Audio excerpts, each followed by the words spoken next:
church, a word that evokes images of sanctuary, of unity in shared faith and love, for something greater than ourselves. But what happens when reality doesn't match the ideal? But what happens when the church starts to look more like a social club than a sacred gathering? This is not an attack on the Church of Yahushua, but it is in defense of true faith.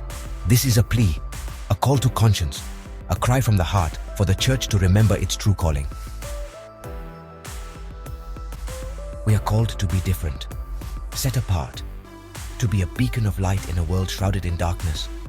We are not meant to blend in, to conform to the patterns of this world. We are called to be a hospital for the wounded, to feed the hungry, a refuge for the lost, a help to the abused, a place where fragility finds healing, and emptiness discovers its purpose in Yahweh. But are we truly living up to that calling? Are we truly being believers in Yahushua?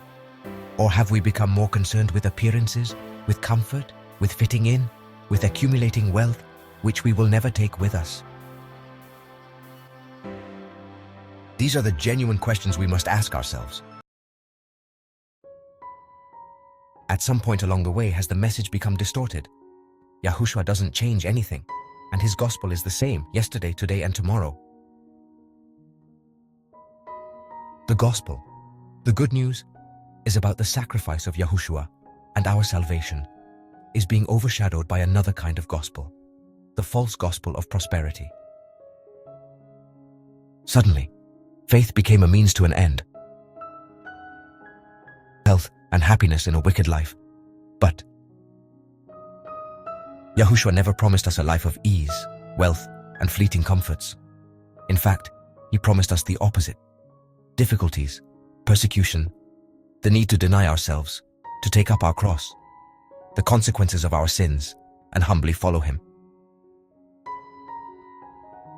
True faith is not about getting rich or avoiding suffering or humiliating those who disagree with this false gospel of prosperity.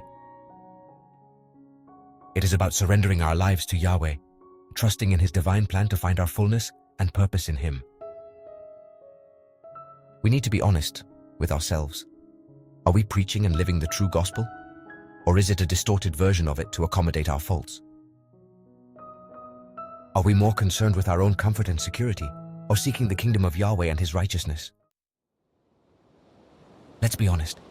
The same things we condemn in the world we often find infecting members of the church.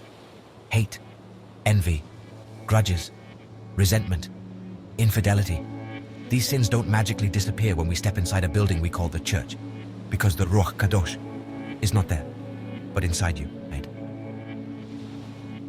We cannot claim to be followers of the Messiah while we shamelessly gossip to the pastor, harbor bitterness, grudges, contempt, and judgment toward others in our hearts. What a confusion of faith. We cannot sing songs of praise while tearing each other down with gossip and slander during the week. What chaos is this? What kind of evil is this? Yahushua calls us to love, and that love must be genuine, unconditional, extending even to our enemies. Are we really living this radical love? No. Or are we more concerned with keeping up appearances, keeping what people say under control, protecting our own reputation, even at the expense of others? Is this being a believer in Yahweh? No.